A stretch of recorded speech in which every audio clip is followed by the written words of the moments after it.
It's a form of Kwaba de Likee TV Be and number channel so hit and man subscribe or like and share my wana. Pensa me be tears on your binge Gemrenia that Gemon sin and then some a tregono yamfa a more and some inina emremo. Now your borroma at you for NABCO Trainees say dear and Nibre a yaba, Nini say, O muchum se Mamudu Bawumia a yakoyese. Udu manim ya from Munsa esi from Nina Omusika or more ensan kind at you for Sayana as a film so minor a more iodine India buying your best roses to Udu Bika. No word tria because at the end of the mountain Usika income and so ya crano na abetum that it is a motor minor car, napofonica. Your best say Muntiana and send me free napo eba as tea for Yamungrum na yemti or more and some almost so the mamma Mudu Bawumia ya bad ya kamono yen so ye de emunsem ebebremo. You see, this is coming from NABCO. When me kaya mama keke and then minimum one time. Well, I see that His Excellency the Vice President Dr. Mamudu Bawumia promised to NABCO trainees a reminder and a call to action. On June 2nd, 2024, the Vice President and the flag bearer of the new Patriotic Party, Dr. Mamudu Bawumia, made a significant promise to vulnerable, and that's what I choose to the right, but I must say vulnerable. Not just say, NABCO vulnerable former NABCO trainees during his campaign tour in the Volta region, committing to pay the trainees 9 months arrears.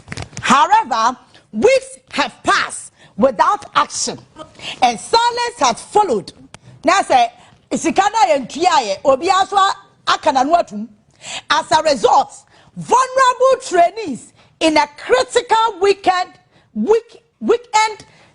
condition are demanding the fulfillment of the Vice President's promise. Frankly, Mr. Vice President, NABCO trainees have been waiting patiently for their hard-earned arrears for too long, only to be met with silence and disregard from your office that unveiled the scheme. The broken promises and neglects and staggering, and we no longer remain silent on this matter.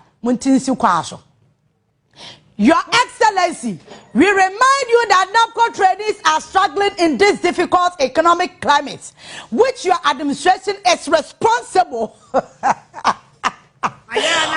managing. NABCO arrears and the unfulfilled promise to mechanize the scheme have left us struggling in the survive in the grim economic outlook under your leadership. It's a patrol away. NABCO for NABCO.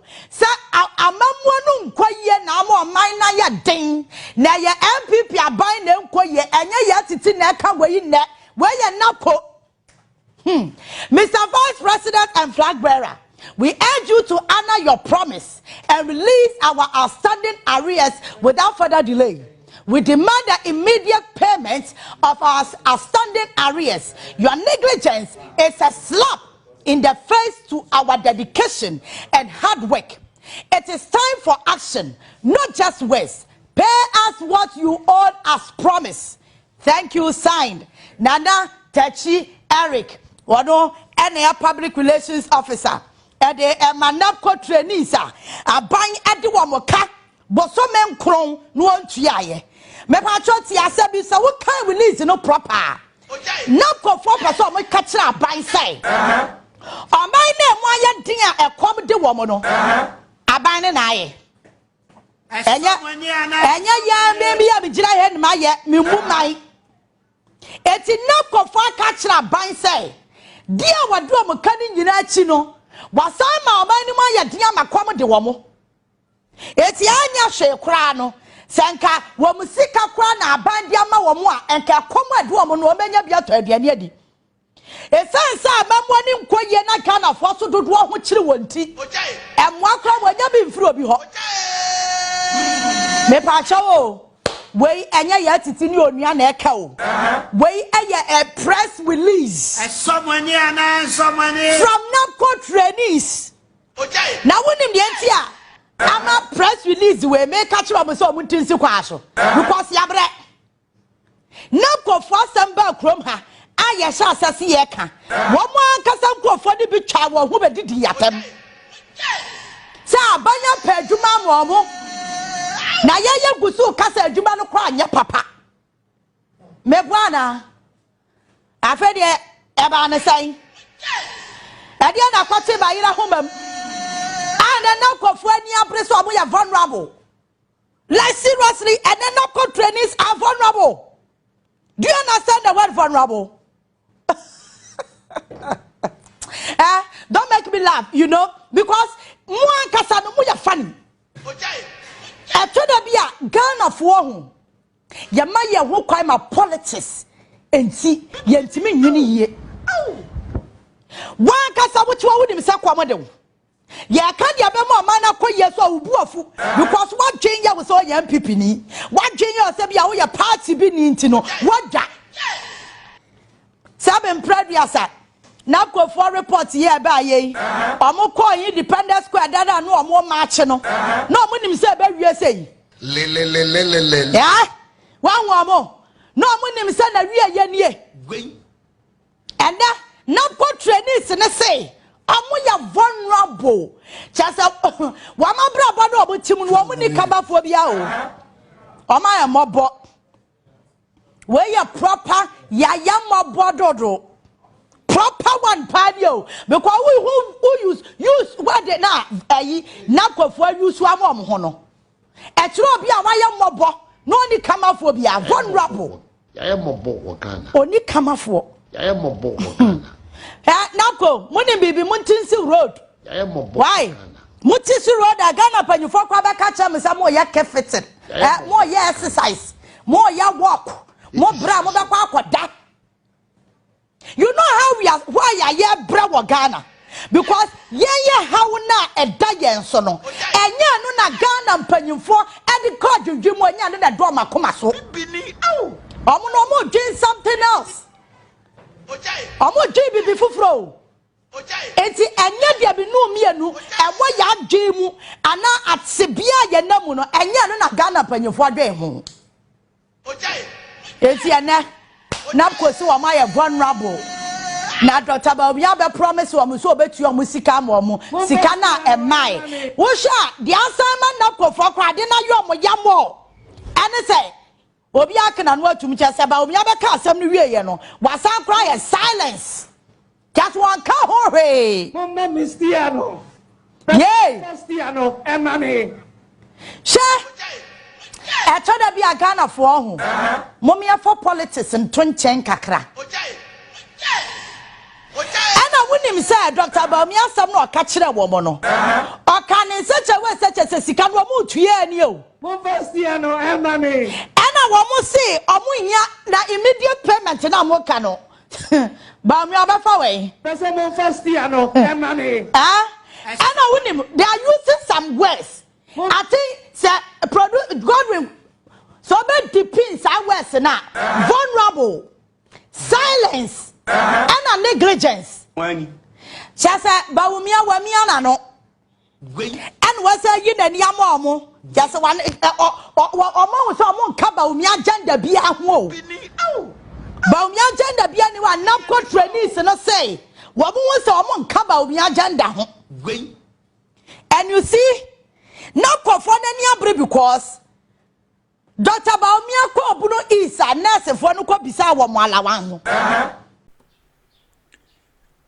tifo mfansewe entwemo kakra mse Yankopon ya adoma 7 December na abatui ebaso na mamani tua nema esisi 2020 edin sembebre ebaye na afi no yesese ye baso dwehu de ro na mienu na eye oman no na kame ho na yentimi maso dwehu de ro enkyere oman Ghana enkanka endi semanyoko ni MPP amanyoko no na oman Ghana so no entumi emfane tuma penfra.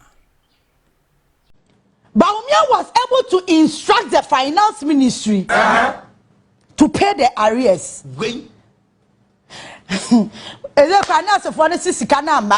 don't know which is which. And I'm also na mudi mu is rich card e be kire obi kwa de nwusam hu no kan ye say o say some boyfriend be den de some is rich card be yira de me boyfriend nyame kwase akeka saa ade chi ya no ma sa be Joseph sika na ama.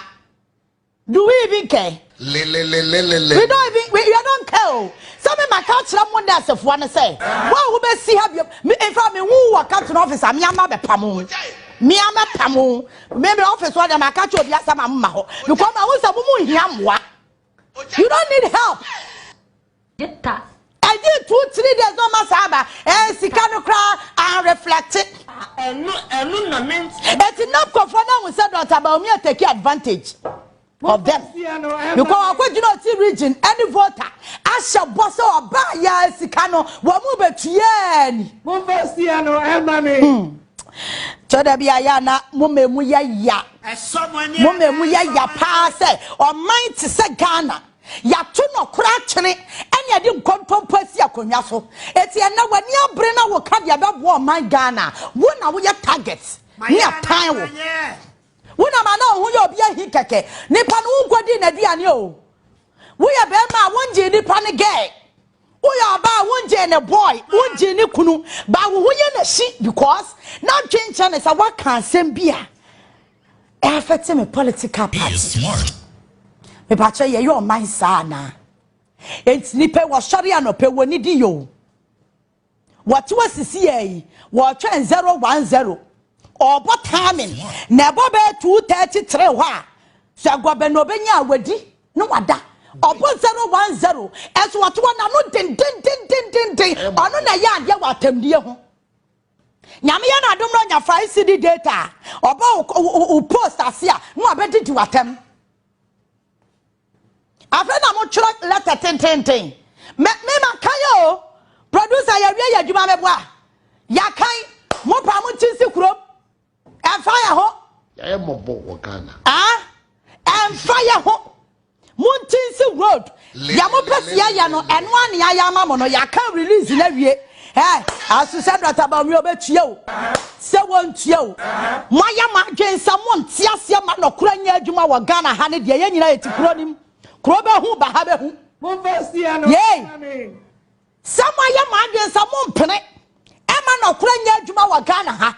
Na mo ya de nturo besi akonwa so ne abo ne paada. Krobe hu bahabe hu.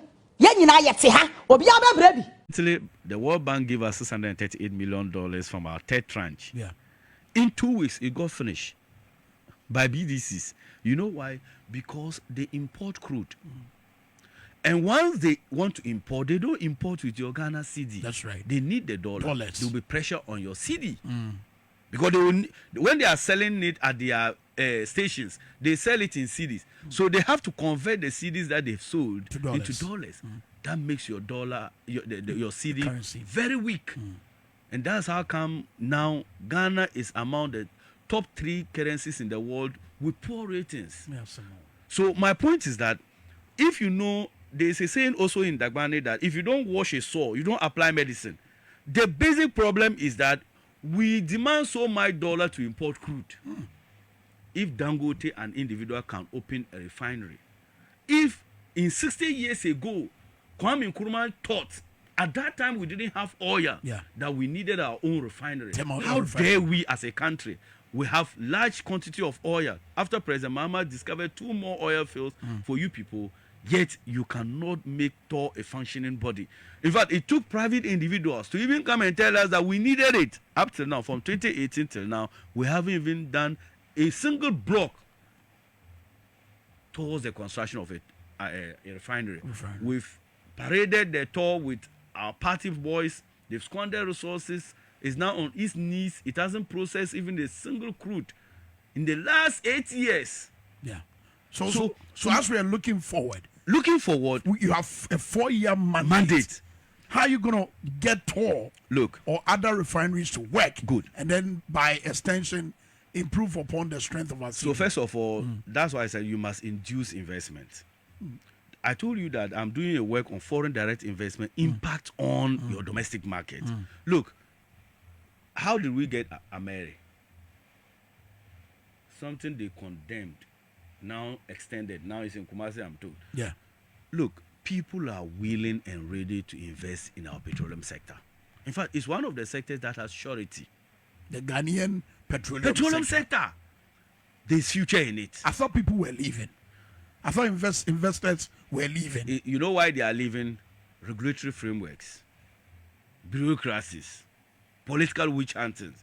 So, for example, a contract awarded during NDC government, now they are in charge. They witch hunt them out, and they bring their own people. Yeah, but that's a situation that happened in a country called Ghana. So, should there be a change in government? What's the guarantee that the narrative will change? No, it has to.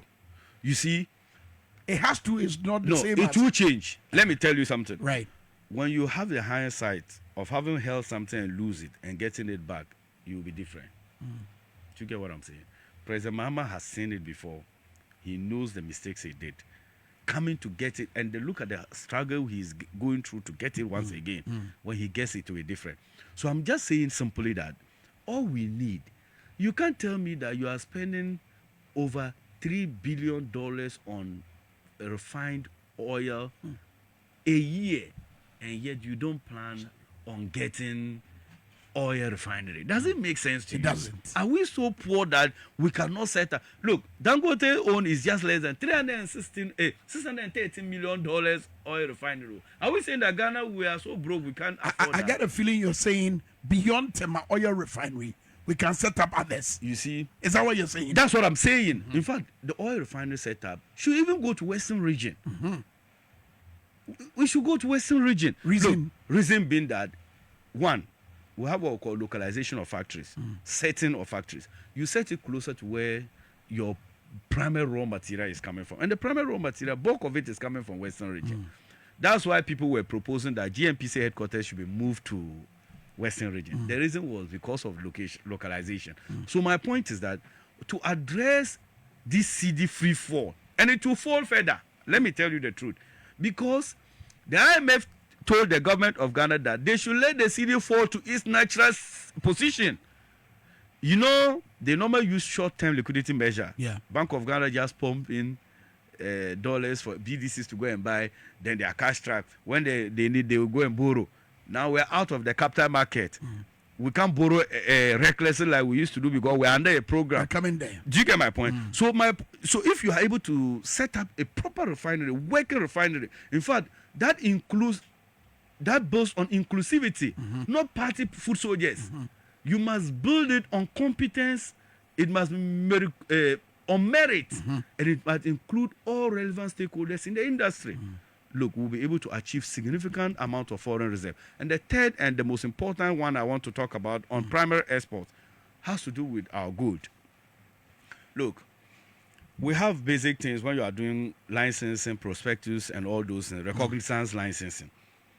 One area has to do with government ownership. So we have the carried interest, the additional carried interest, and the royalties. My point is this.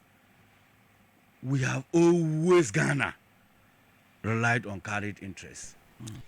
Yadamase Samoje Brother Likee TV comment section notification bell, no click, so share, drop latest be on Sabe can be Yadamase Akroma.